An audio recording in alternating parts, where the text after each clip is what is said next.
Assalamualaikum warahmatullahi wabarakatuh. Kembali lagi bersama saya Ade Rahmat Seri Mandala. Pada kesempatan yang kali ini kita akan membahas tentang video-video pembelajaran. Silahkan menyaksikan video saya.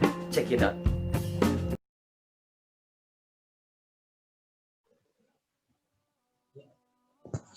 Pada pertemuan kali ini kita akan membahas tentang prinsip dasar metodologi dakwah yang diturunkan dari Al-Quran. Di sini kita akan membahas ada 15 prinsip yang berpegang teguh pada etika ulul albab. Jadi dalam ayat Al-Quran tersebut, dalam 15 ayat Al-Quran tersebut, itu ada kata-kata ulul albab. Nah, di sini yang pertama ada 4 hal yang kita bahas pada prinsip dasar metodologi dakwah yang diturunkan dari Al-Quran ini. Yang pertama itu adalah bertakwa dan menegakkan hak asasi manusia. Silakan nanti kalian cek kembali, ini ada dalam Quran surat Al-Baqarah ayat 179 yang berbunyi a'udzubillahi minasyaitonirrajim bismillahirrahmanirrahim walakum fil qisasi hayatul ya ulil albab la'allakum tattaqun. Artinya adalah dan dalam kisah itu ada jaminan ataupun kelangsungan hidup bagimu, hai orang-orang yang berakal supaya di dalam ayat tersebut bahwa kita Allah Subhanahu wa taala itu menjamin kehidupan. Dan artinya yang harus kita lakukan itu adalah takwa kepada Allah Subhanahu wa taala dan harus menegakkan hak asasi manusia. Setiap manusia itu punya hak dasar dalam hidup. Bahwa ketika Anda dalam melakukan metode itu harus bertakwa kepada Allah Subhanahu wa taala. Yang pertama, yang kedua itu harus menegakkan hak asasi manusia. Bahwa setiap manusia itu mempunyai hak dasar dalam dirinya. Lalu yang kedua itu kita harus mengambil pelajaran dari hikmah beribadah haji dan memperjuangkan bekal takwa dalam kehidupan. Silakan kalian buka lagi Al-Quran ayat ke-197. Dalam ayat tersebut diceritakan bahwa bagaimana kita bisa belajar dari hikmah ibadah haji. Bahwa misalnya ibadah haji itu tidak boleh berbuat fasik, tidak boleh nafas. Misalnya ada hal-hal yang tidak boleh dikerjakan dalam ibadah haji. Lalu kemudian ibadah haji ini tujuannya adalah sebagai bekal takwa Anda dalam menjalani kehidupan. Bahwa dalam menjalani kehidupan ini penuh dengan rintangan. Ketika Anda misalnya melakukan ibadah haji itu kan melalui proses yang sangat panjang. Dari mulai kita niat dari sini sampai dengan itu mempunyai nilai-nilai yang sangat berharga ketika kita berpegang teguh kepada prinsip-prinsip ataupun belajar dari hikmah ibadah haji. Hikmah ibadah haji ini adalah merupakan salah satu dari bentuk-bentuk dasar yang kemarin disampaikan dalam metodologi dakwah ini, yaitu adalah dari ilmu. Ini salah satu hikmah dalam ibadah haji. Lalu kemudian yang selanjutnya itu ada yang ketiga, itu memahami ayat-ayat Al-Quran baik yang muhkamat maupun yang mutasyabih. Jadi kalau kalian sudah belajar tafsir, jadi ada ayat Al-Quran itu ada yang muhkamat, ada yang mutasyabih. Saya tidak akan menjelaskan terlalu panjang karena mungkin kalian sudah paham apa itu muhkamat, apa itu mutasyabih.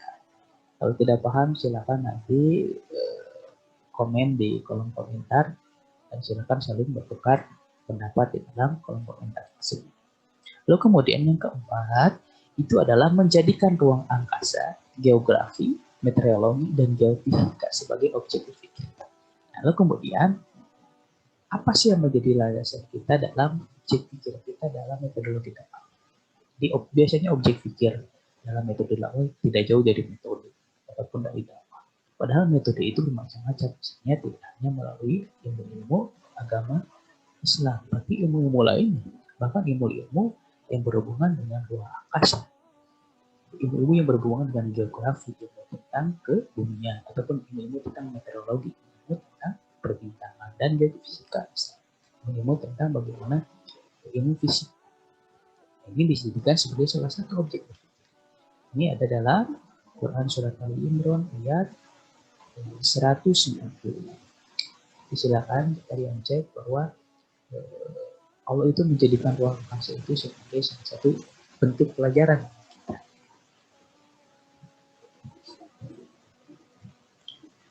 Artinya ada tanda-tanda yang diberikan Allah itu apa? Untuk orang-orang yang berakal. Betul.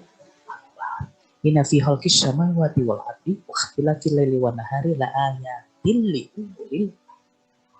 Ini apa sesungguhnya dalam penciptaan langit dan bumi dan silih bergantinya malam dan siang terdapat tanda-tanda bagi orang-orang yang berakal. Artinya proses penciptaan langit dan bumi bergantinya malam dan siang itu terdapat tanda-tanda. Tapi tanda-tanda itu bisa kita peroleh ketika kita menggunakan akal pikiran. Dari itu, objek berpikir dalam metode Islam bukan hanya ilmu keagamaan, tapi ilmu umum lainnya, misalnya yang tadi disebutkan, misalnya ilmu bahasa, geografi, metode yang fisika, dan lalu kemudian lanjutannya ini kita akan membahas prinsip dasar yang kelima sampai dengan yang kedelapan. Misalnya yang kelima. Yang kelima itu prinsip dasarnya harus kita lakukan dalam metodologi dakwah itu bisa membedakan antara kebenaran dan keburukan, antara hak dan yang batil. Lalu tidak tergoda oleh keburukan dan selalu bertakwa dalam mencari keberuntungan. Artinya, bagaimana kita bisa membedakan kebenaran dan keburukan? Salah satunya adalah harus ada patokannya, harus ada rujukannya. Rujukannya apa? Ya tadi Al-Quran dan Hadis. Kemudian tidak tergoda oleh keburukan tersebut. Artinya kita harus membentengi diri kita dari godaan-godaan syaitan. Makanya ketika kita melakukan segala sesuatu, misalnya harus tahu dulu agar kita terlindungi dari godaan-godaan syaitan. Itu misalnya salah satu. Kemudian harus selalu bertakwa kepada Allah Subhanahu wa Ta'ala. Karena fa'inna khairi zadi taqwa. Karena kita harus meningkatkan kualitas dan kuantitas ketakwaan kita kepada Allah dengan melaksanakan segala perintahnya dan menjauhi segala larangan, salah satunya. Lalu kemudian ketika kita sudah bisa membedakan yang baik dan buruk, sudah tidak tergoda lagi akan keburukan, lalu kemudian selalu bertakwa kepada Allah, maka insya Allah hidup kita akan dinaungi oleh keberuntungan. Itu ada dalam Quran surat Al-Maidah ayat 1. Silakan kalian baca dan renungi. Lalu kemudian, nah ini salah satu bentuk kita dari bentuk metodologi dakwah ini dalam prinsip dasar metodologi dakwah ini itu adalah mengimani dan mengambil pelajaran dari kisah para nabi dan rasul. Misalnya di sini saya ada rujukan bagaimana kita belajar dari kisah para nabi ini. Ini dari sejarah lengkap kehidupan para nabi sejak Nabi Adam sampai dengan Nabi Isa alaihissalam. Ini dalam bukunya Ibnu Katsir. Ini sudah diterjemahkan dalam bahasa Indonesia. Silakan kalau mau mendalami lebih dalam kisah para nabi ada dalam buku tersebut. Nah, lalu kemudian misalnya selain kita mengambil pelajaran dari kisah para nabi dan rasul, kita juga harus memahami dan memperjuangkan kebenaran yang mutlak datang dari Allah Subhanahu. Kadang-kadang kita memahami ataupun memperjuangkan kebenaran itu berdasarkan diri kita pribadi, ataupun misalnya golongan kita, ataupun misalnya mazhab kita, ataupun misalnya hanya kalangan-kalangan tertentu saja. Seharusnya kita harus memahami perjuangan kebenaran itu mutlak yang datang. Maka dari itu apa? Rujukannya tetap ada. Ini itu adalah kebenaran yang datang dari Allah Subhanahu. Nah, ini ada dalam Quran surat Ar-Ra'd ayat 19. Hadis ini misalnya Syekh Muhammad Al-Shalih Al-Isman rahimahullah mengatakan al-haq atau kebenaran adalah apa yang tegak padanya, yaitu dalil, bukanlah kebenaran yang hanya berlandaskan pada yang manusia. Jadi al-haq itu adalah yang tegak padanya itu adalah yaitu adalah yang kuat dalil, bukan kebenaran yang berdasarkan apa yang dilakukan manusia. Manusia itu adalah itu mengerjakan apa yang Allah perintahkan itu yang hak, tapi tetap yang benar itu adalah dalil. Maka kita harus berpikir kepada dalil Allah Subhanahu wa Ta'ala. Makanya prinsip dasar dalam metodologi itu harus diturunkan dari ayat-ayat Al-Quran. Makanya saya mengambil prinsip dasar itu dari ayat-ayat Al-Quran. Misalnya yang pertama itu dari kalimah ulul albab ataupun orang-orang yang paham. Lalu kemudian yang kedua itu adalah meyakini keesaan Allah Subhanahu wa Ta'ala dan memberi peringatan kepada umat manusia dengan dasar. Artinya apa? Artinya kita harus meyakini terlebih dahulu akan keesaan Allah Subhanahu wa Ta'ala. Jadi bagaimana kita itu harus meyakini dalam setiap metode dakwah, kita meyakini bahwa Allah itu yang Maha Esa. Kemudian memberikan peringatan kepada umat manusia dengan dasar Al-Quran. Tapi kadang-kala kita sering menakut-nakuti ketika bicara itu tanpa ada dasar dari ini. Bahwa misalnya memberikan peringatan kepada orang-orang yang tidak bertakwa, orang yang tidak tadi Subhanahu wa Ta'ala itu harus berdasarkan pada Al-Quran. Ini ada dalam Quran surat Ibrahim ayat ke-52 berbunyi a'udzubillahi minasyaitonir rajim. Hada balaghul linnasi liyu'dharu bihi wal ya'lamu annama huwa ilahu wahidu wa lidzakaru ulul albab. Artinya adalah Al-Quran ini adalah penjelasan yang sempurna bagi manusia. Jadi Al-Quran ini adalah penjelasan yang sempurna bagi manusia.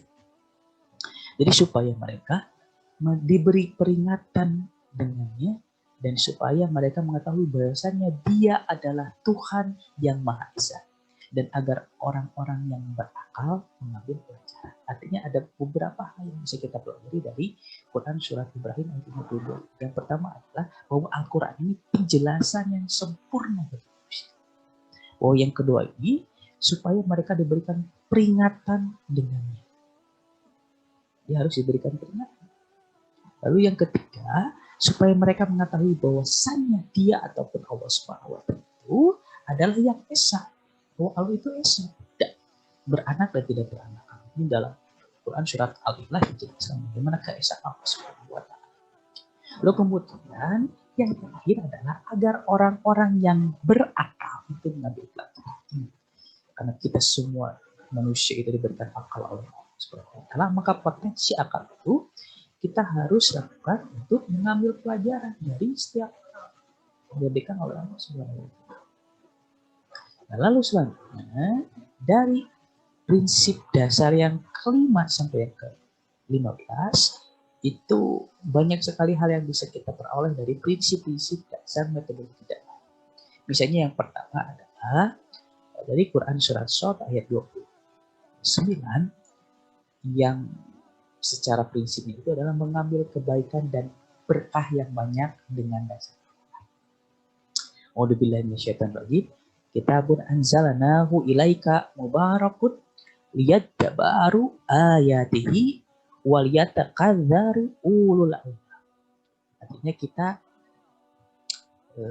ini adalah sebuah kitab yang kami turunkan kepadamu penuh dengan berkah supaya mereka memperhatikan ayat-ayatnya dan supaya mendapatkan pelajaran orang-orang yang mempunyai pikiran. Artinya apa? Artinya Al-Quran ini diturunkan kepada kita manusia ini penuh dengan keberkahan. Karena Al-Quran ini penuh dengan keberkahan. Dan apa? Agar supaya Anda memperhatikan dari ayat-ayat Al-Quran. Bukan hanya Al-Quran ini memberikan keberkahan, tapi supaya Anda memberikan perhatikan tentang ayat-ayat Al-Quran ini supaya Anda mendapatkan pelajaran dari apa yang ada dalam ayat-ayat Al-Quran agar Anda mempunyai pikiran. Jadi orang-orang berpikir itu adalah orang-orang yang mengambil kebaikan dan keberkahan dalam Al-Quran. Jadi misalnya kita harus mengambil banyak kebaikan ataupun keberkahan.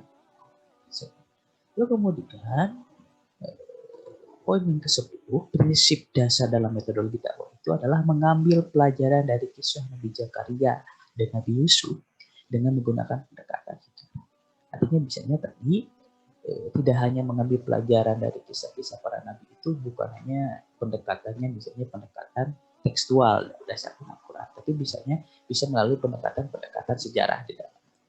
Karena misalnya pendekatan sejarah itu pendekatan yang lebih mendalam, karena kita bisa mengetahui misalnya bagaimana kehidupan para nabi tersebut ataupun pelajaran dari nabi tersebut dari mulai semenjak dia lahir misalnya sampai dengan perjalanannya sangat panjang, penuh dengan liku-liku. Kalau bicara tentang sejarah, maka berbicara tentang kesempurnaan dalam mengambil kisah.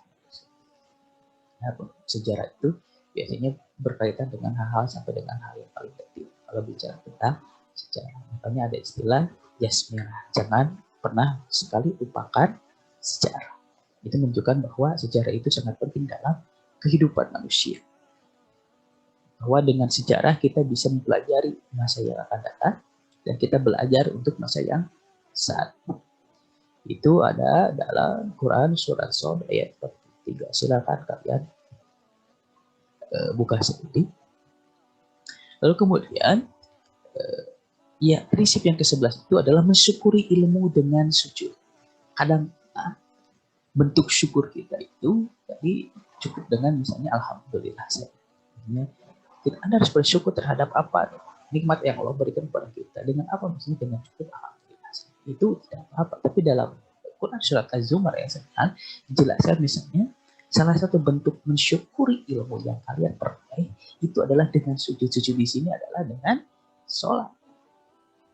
Jadi ketika Anda melakukan sholat itu harus misalnya salah satunya adalah untuk mensyukuri ilmu yang telah Anda peroleh. Baik itu ilmu agama maupun yang umum. Misalnya itu dengan apa? Sholat pada siapa Pak? Misalnya pada waktu malam. Ketika malam hari Anda itu kan terkesan ketika sholat malam hari yang dirasakan itu kan tidak ada gangguan. Beda misalnya ketika Anda sholat dengan waktu beda dengan malam hari itu penuh dengan keheningan. Karena ketika malam itu cenderung sepi dan sebagainya. Maka Anda bisa mensyukuri apa yang ada, yang Anda peroleh. Salah satunya adalah mensyukuri ilmu yang ada. Nah, dalam upaya apa? Dalam upaya mendapatkan rahmat Allah. Jadi bentuk syukur ilmu yang Anda lakukan dengan sholat. Untuk apa? Untuk mendapatkan rahmat Allah SWT. Agar ilmu Anda itu penuh dengan kebaikan. Lalu kemudian agar Anda takut terhadap azab. Jangan sampai misalnya ilmu yang Anda peroleh itu justru menuntut Anda terhadap azab Allah Subhanahu wa taala, misalnya karena Anda menggunakan ilmu itu dengan tidak baik. Ataupun Anda menggunakan ilmu itu misalnya dengan cara-cara ataupun metode yang tidak benar. Misalnya ada ilmu-ilmu yang tertentu misalnya justru menjauhkan kita kepada Allah Subhanahu wa taala, mendapatkan azab dari Allah Subhanahu. Makanya kita harus mensyukuri setiap yang kita peroleh dengan sholat di malam hari. Hal ini untuk mendapatkan rahmat Allah Subhanahu wa taala dan agar kita takut terhadap azab Allah Subhanahu. Mungkin itu prinsip yang ke-11. Sabar, masih ada 4 lagi, mungkin beberapa menit lagi. Lalu kemudian yang ke-12 itu adalah menyeleksi informasi terbaik dengan tolak ukur hidayah dan benar. Jadi yang selanjutnya adalah kita harus menyeleksi informasi terbaik. Kita harus menyeleksi informasi yang kita peroleh. Jangan sampai kita menyampaikan tanpa ada proses seleksi di dalam.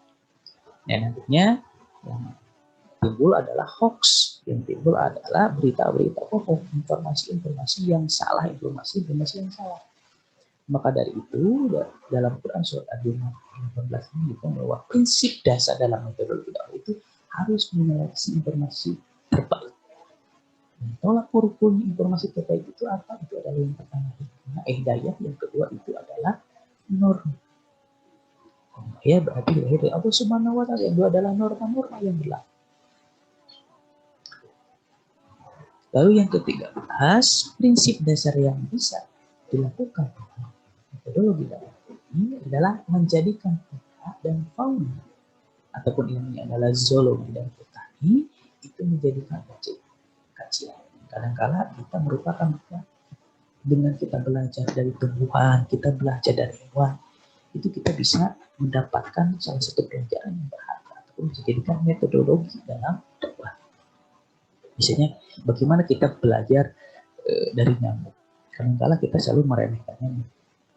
Kadang-kala kita bisa mengambil pelajaran dari misalnya yang pertama, ketika tidak ada nyamuk, mungkin tidak ada pabrik obat nyamuk. Ketika tidak ada pabrik obat nyamuk, bisa tidak akan ada lagi pekerja yang tidak dapat. Bayangkan banyak orang yang bertahan hidup atau menangkan hidupnya dari nyamuk. Karena tidak ada obat nyamuk, tidak ada lagi pekerjaan, misalnya karena adanya nyamuk, misalnya terdapatlah misalnya pekerjaan-pekerjaan yang berhubungan dengan nyamuk tersebut. Jadilah obatnya, dari pesemprot nyamuk, ada pembasmi dan sebagainya. Lalu yang kedua, coba Anda buka ensiklopedia bahwa nyamuk yang menggigit Anda itu adalah nyamuk betina yang sedang hamil. Artinya kalau nyamuk jantan itu tetap makannya itu adalah putik bunga. Lalu kenapa nyamuk betina yang menggigit Anda itu dia hamil? Karena dia butuh darah itu bertahan agar misalnya si anak tersebut tetap bertahan lama. Artinya apa? Artinya nyamuk itu tadi bisa berjuang dengan apapun untuk menafkahi anak yang sedang dalam kandungan untuk bertahan. Sangat dahsyat sekali misalnya kalau kita mempelajari ilmu zoologi dan botani itu secara mendalam. Itu untuk menambah hasilnya metodologi kita salah satu akan menjadikan flora dan fauna itu menjadi objek kajian dalam metode.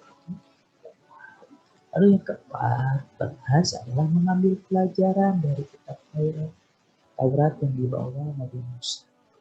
Jadi adalah mengambil pelajaran dari kitab Taurat yang dibawa Nabi Musa, bukan kitab Taurat sekarang oleh kaum yang dikenal oleh kaum Yahudi itu ya, tapi mengambil kitab Taurat ya dibawa Nabi Musa itu ketika dulu yang berubah kepercayaan orang itu. Jadi kita harus mengambil pelajaran dari kisah-kisah Nabi Musa. Karena banyak sekali pelajaran yang bisa kita ambil dari kisah Nabi Musa. Misalnya yang pertama kisah Nabi Musa bahwa di balik kekurangan pasir. Misalnya Nabi Musa diceritakan dalam kisah itu adalah mempunyai kekurangan dalam tindakan. Misalnya kalau kita katakan itu cadel, maka dia selalu berbarengan dengan Nabi Harun. Karena Nabi Harun mempunyai kecakapan dalam retorika. Maka ketika Nabi Harun itu menjadi kepanjangan lidah dari Musa. Terus biasanya kita bisa mempelajari dari Nabi Musa itu bagaimana mengalahkan sihir, dan pada waktu itu adalah sihir itu dengan asisten Allah Subhanahu wa Ta'ala. Lalu bagaimana mengalahkan si raja yang sangat berkuasa, raja yang sangat pada saat itu menganggap dirinya adalah Tuhan. Itu adalah dengan cara-cara yang Allah kehendaki. Banyak sekali pelajaran-pelajaran yang bisa kita dapat dari Nabi Musa alaihissalam. Lalu yang ke-15 itu adalah beriman dan bertakwa kepada Allah Subhanahu wa Ta'ala. Jadi yang pertama adalah harus beriman dan bertakwa kepada Allah Subhanahu wa Ta'ala. Yang kedua adalah memiliki kesadaran tinggi. Artinya kesadaran kita akan kebenaran itu sangat tinggi. Lalu kemudian takut akan siksaan. Tiga hal ini harus kita tanamkan dalam diri kita ketika melakukan metodologi dan prinsip itu adalah harus beriman kepada Allah Subhanahu wa Ta'ala. Iman dan takwa ini adalah bekal utama kita dalam setiap aktivitas kita. Dan kemudian adalah memiliki kesadaran untuk Anda sadar diri. Jangan sampai diri Anda tersadarkan, tapi harus sadar diri. Lalu yang terakhir adalah yang ketiga, itu adalah takut akan siksaan. Kita harus kita bukan takut dalam artian kita harus bersembunyi dan sebagainya. Kita harus diam di rumah takut. Ketika kita tidak melaksanakan kita harus hidup itu masalah kita melakukan yang benar, maka kita akan itu satu sesuatu semoga kita semuanya memberikan rahmat agar Allah Subhanahu wa Ta'ala menghendaki kita semua adalah surga Allah.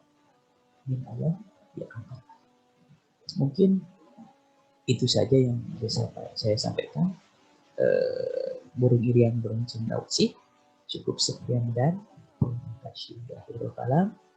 Wabahul muwafiq ila aqwamit thoriq. Walaupun ini sedikit unik, tapi semoga menarik. Wassalamualaikum warahmatullahi wabarakatuh.